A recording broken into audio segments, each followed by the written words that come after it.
End of violence in New York City. Police were called to more than a dozen shootings. 3 teenagers were killed in separate shootings. One victim just 13 years old. Police say this shooting was gang-related. Violence just needs to stop. Get the guns off the streets.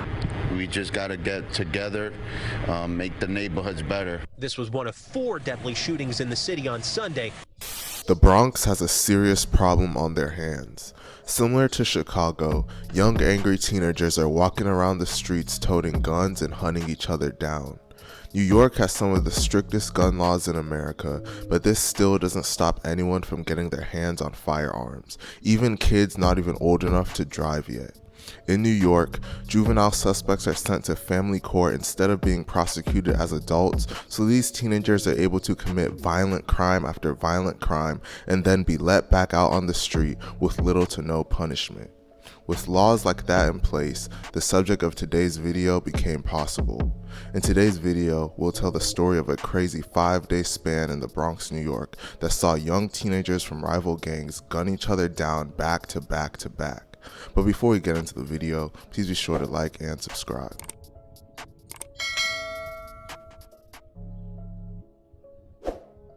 If you know anything about the Bronx, then you know that it's a war zone.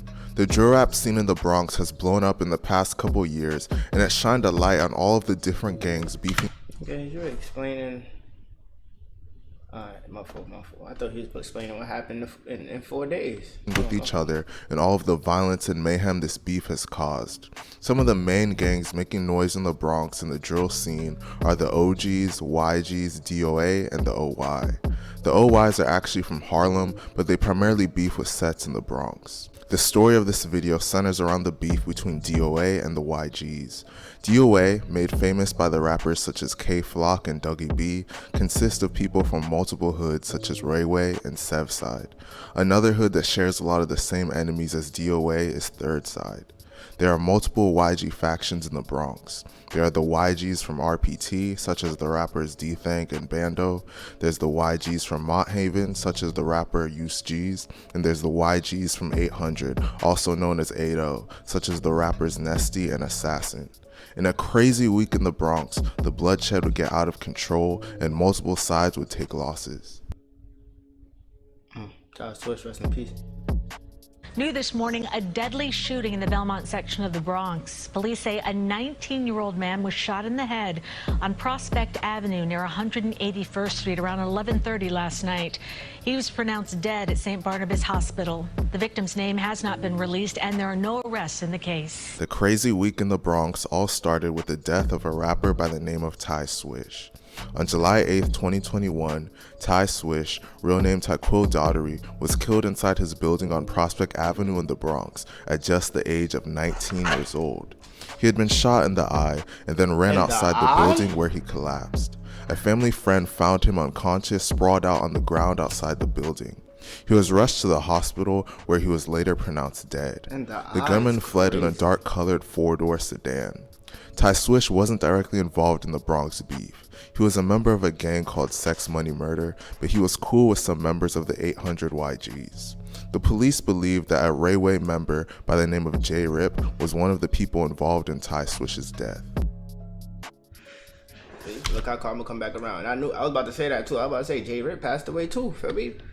That's crazy, feel me? That's crazy. Was one of the people involved in Ty Swish's death. New at 5, we're hearing from the families of 2 teens shot and killed in the Bronx. This is surveillance video of one of those victims, just 13 years, stumbling into a restaurant after police say he was shot.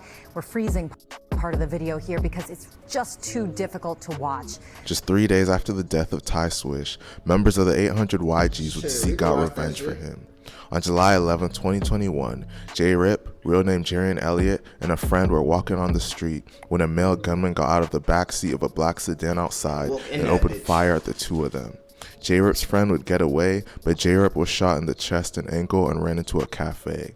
He would collapse and be taken to the hospital, where he would tragically be pronounced dead at just 13 years old. The entire incident was captured on surveillance footage. Although he was just 13 years old, J-Rip already had been arrested 8 different times, including for robbery and assault, and had been locked up twice that year before being dumped back on the street. 2 members of the 800 YGs would eventually be caught. Like, my question, like, when is enough bro? Like, when is enough enough? How many times you gotta go to jail to learn, bro? That year before being dumped back on the street. 2 members of the 800 YGs would eventually be caught and charged with his murder. An 800 member by the name Squeeze, real name Jaleel Khalif, is believed to be the gunman, and another 800 member by the name of Taco Guns, real name Justin Baez, is believed to have been his accomplice. The police also believe another member of 800 by the name of Raw G's was there as well. Oh, man. Not even 24 hours after J-Rip's death, the bloodshed would continue. Around 11:30 Sunday night by the corner of East 178th Street and Webster Avenue in the Bronx, police say 2 men pulled scooters up next to a cab Medrano was taking to a recording studio. They then shot him in his head and chest, killing him. Following the death of J-Rip, his associates would seek out to avenge him. Shit like that story right there is kind of a little weird too, feel me? It's a little weird too. Cause how you know this nigga about to go into the Uber right now? This nigga had to drop. Somebody had to drop on killing him. Following the death of J-Rip, his associates would seek out to avenge him instantly. Just 8.5 hours after the death of J-Rip, a known 800 YG's member by the name of Raw G's, real name Ramon Gil Medrano, entered an Uber and was waiting for it to take off. Rajiz had mocked J-Rip's death on social media and had been believed to have been present for J-Rip's murder. While he was sitting in the Uber, 2 gunmen on scooters would ride by and open fire on him.